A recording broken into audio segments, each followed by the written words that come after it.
क्यों मनाया जाता है पितृपक्ष और इसका क्या महत्व है, कहाँ से शुरू हुआ और किसने किया पहला श्राद्ध। चलिए जानते हैं इससे जुड़ी कुछ रोचक कथाएं। नमस्कार मित्रों, मेरा नाम काजल है और आप देख रहे हैं पुष्पलीला स्टूडियो। अगर आप हमारे चैनल पर नए हैं तो चैनल को सब्सक्राइब करें, लाइक करें और शेयर कीजिए ताकि ये जानकारी ज्यादा से ज्यादा लोगों तक पहुंच सके। जैसा कि आप सब जानते ही हैं कि सनातन धर्म में माता पिता की सेवा करना सबसे बड़ा धर्म है। सनातन धर्म जीवन का मूल आधार है। इसके लिए धर्मशास्त्रों में पुत्र का होना अनिवार्य बताया गया है।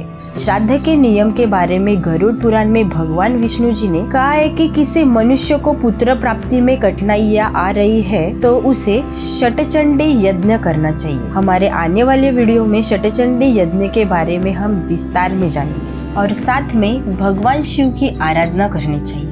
मान्यता है कि माता पिता और पूर्वजों की श्राद्ध पूजा करने से पितरों एवं पुत्रों को लाभ होता है। श्राद्ध का अर्थ यह है कि अपनी इच्छा और शक्ति से पूर्वजों के आत्मा शांति के लिए श्रद्धा पूर्वक जो भी अर्पित करे वही श्राद्ध है। धर्मशास्त्रों और पुराणों के अनुसार श्राद्ध का सबसे अच्छा समय पितृ पक्ष का बताया गया है। चलिए जानते हैं इसका महत्व विस्तार से। महाभारत के अनुशासन पर्व में भीष्म पितामह युधिष्ठिर को बताते हैं कि श्राद्ध कर्म से जीवन में धन, यश और पुत्र पाने के रास्ते खुल जाते हैं। ग्रंथों के अनुसार देवता, मनुष्य, असुर, नाग, राक्षस, गंधर्व और किन्नरों को भी अपने अपने पितरों की श्राद्ध पूजा करना अनिवार्य बताया गया है।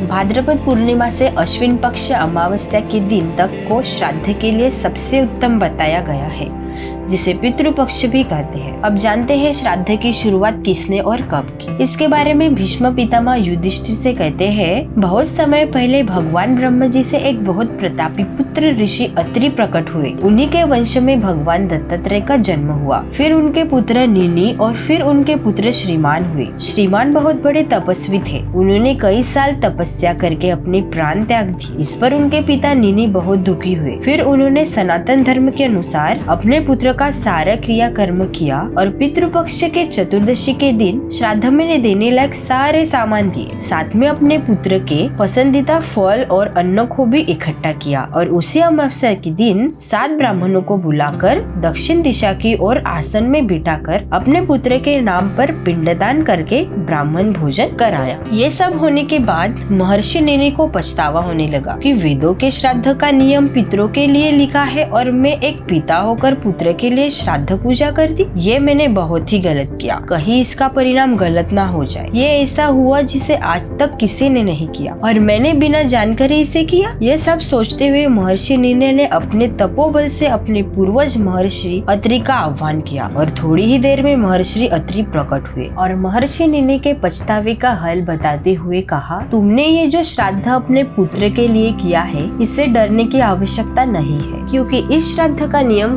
खुद ब्रह्मा जी के द्वारा बनाया गया है और इन्हीं नियमों के अनुसार तुमने श्राद्ध किया है। जैसा कि नियम है, श्राद्ध के समय जल लाते समय भगवान वरुण का आह्वान करना चाहिए, फिर अग्नि और सोम को याद करना चाहिए। भगवान ब्रह्मा ने इसके लिए कुछ देवताओं का चयन भी किया है जो पितरों के नाम से ही जाने जाते हैं, जिन्हें पुष्पम भी कहते हैं। श्राद्ध में उन्हीं का भाग निश्चित किया है। जब इनकी पूजा श्रद्धा से की जाए तो उनसे पूर्वजों का नरक से उद्धार हो जाता है और इस प्रकार विस्तार से श्राद्ध के बारे में महर्षि निनि को बताया। तो इस तरह सबसे पहले महर्षि निनि ने श्राद्ध की शुरुआत की और फिर धीरे धीरे सबने अपने पूर्वजों के लिए श्राद्ध करना शुरू किया। इस तरह परंपरा बन गई जिसमें ब्राह्मण, क्षत्रिय, वैश्य और शूद्र थे। चारों वर्ण के लोग भी देवता और अपने पितरों को अन्न देने लगे। कहा जाता है कि श्राद्ध का सबसे पहला भाग अग्नि को दिया जाता है। इसकी कहानी ये है कि एक बार बहुत सारे अन्न देवताओं और पितरों को पहुंचने लगे तो वह पचाने में असमर्थ हो रहे थे। इससे परेशान होकर वह भगवान ब्रह्मा जी के पास पहुंचे, जहां पर इत्तेफाक से अग्निदेव मौजूद थे। इस समस्या को सुनकर अग्निदेव बोले, हे देवों और पितरों, आज के बाद हम सब साथ में भोजन किया करेंगे और सबसे पहला भोग मैं खाया करूंगा। अग्निदेव की ये बात सुनकर सब प्रसन्न हुए और तभी से श्राद्ध का सबसे पहला भोग अग्निदेव को चढ़ाया जाता है। अभी जानते हैं श्राद्ध के दिनों के महत्व। भीष्म पितामह कहते हैं कि श्राद्ध के पहले दिन जो पूजा करेगा उसे संस्कारी और सुंदर पत्नी प्राप्त होगी। दूसरे दिन श्राद्ध करने से घर में पुत्री के जन्म होने की संभावना बढ़ जाती है। तीसरे दिन के श्राद्ध से घोड़े मिलते हैं, अर्थात घोड़े जैसा सुदृढ़ शरीर प्राप्त होता है। चौथे दिन के श्राद्ध से छोटे छोटे पशु घर आते हैं, अर्थात छोटे छोटे खुशियाँ और चहल पहल घर में आती है। पांचवे दिन के श्राद्ध से पुत्रों के जन्म की पूर्ण उम्मीद बन जाती है। छठवें दिन के श्राद्ध से व्यक्ति की सुंदरता बहुत बढ़ जाती है, अर्थात जीवन सुंदर और सुखमय हो जाता है। सातवें दिन के श्राद्ध से घर का संतुलन बना रहता है। आठवें दिन के श्राद्ध से व्यापार में बहुत लाभ होता है। नौवें दिन के श्राद्ध से घर में स्वास्थ्य अच्छा रहता है। 10वें दिन के श्राद्ध से गाय को सुख मिलता है, अर्थात घर की माता और दंपति को सुख प्राप्त होता है। 11वें दिन के श्राद्ध से बर्तन और कपड़े का फायदा होता है, अर्थात घर में खाने पीने और रहने की कोई कमी नहीं होती। 12वें दिन के श्राद्ध से घर में सोने चांदी और धन का फायदा होता है, अर्थात घर में लक्ष्मी वास करती है। 13वें दिन के श्राद्ध से व्यक्ति समाज में प्रतिष्ठा और सम्मान प्राप्त करता है। लेकिन 14वें दिन श्राद्ध से घर में अकाल मृत्यु का संकट बन जाता है, अर्थात कोई न कोई विपदा आ सकती है। इसलिए अमावस्या के दिन श्राद्ध करने से सारी इच्छाएं पूर्ण हो जाती है। इसके अलावा एक और मान्यता भी है कि श्राद्ध का भोजन सबसे पहले कौवे को खिलाना चाहिए, नहीं तो श्राद्ध अधूरा होता है और श्राद्ध का फल नहीं मिलता। लेकिन ऐसा क्यों, जानते हैं इसकी रोचक कहानी। रामायण के अनुसार एक बार इंद्र का पुत्र जयंत कौवे का रूप लेकर माता सीता की चेष्टा कर रहा था और उनके पास जाकर उनके पैर के अंगूठे को बार बार अपनी तीखी चोट से नोच रहा था, जिससे माता सीता के अंगूठे से हल्की खून की धारा बहने लगी। अचानक प्रभु श्री राम की नजर उस कौवे पर पड़ी।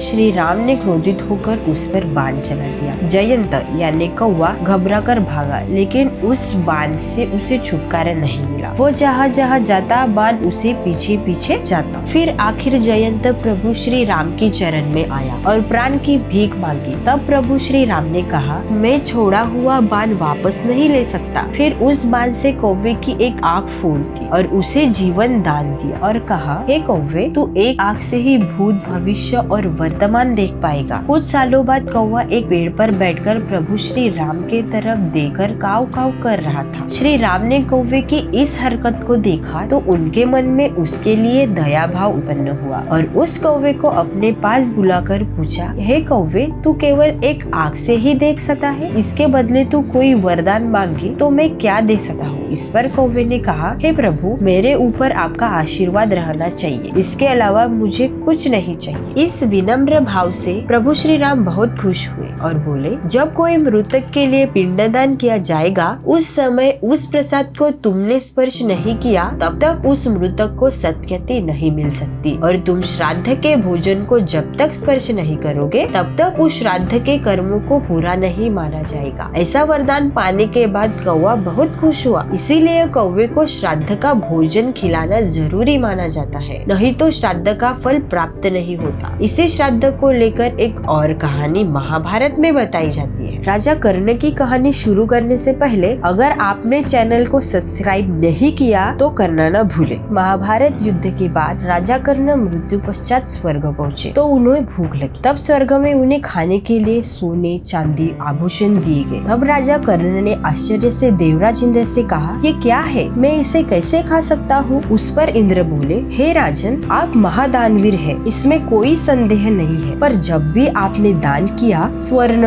आभूषण सोने चांदी का ही दान किया, गरीबों को और ब्राह्मणों को अन्नदान नहीं किया, और आपने जो दान नहीं किया वह मैं आपको कैसे दे सकता हूँ। तब राजा कर्ण ने इंद्र से माफी मांगी। फिर देवराज इंद्र ने भगवान विष्णु जी की अनुमति लेकर राजा कर्ण को पृथ्वी पर साधारण मनुष्य के रूप में जाने की अनुमति दी। फिर इसी भाद्रपद महीने के श्राद्ध के 13 दिन राजा कर्ण ने श्राद्ध के नियमों के अनुसार कार्य किया और पिंडदान अन्नदान ब्राह्मण भोज गौदान गौभोजन करके श्राद्ध कार्य पूर्ण किया। हमसे जुड़े रहने के लिए हमारे चैनल को लाइक करें, शेयर करें और सब्सक्राइब करें और ज्यादा से ज्यादा लोगों तक ये कहानी पहुंचाएं। वीडियो पूरा देखने के लिए हम आपके आभारी हैं। जय श्री कृष्ण।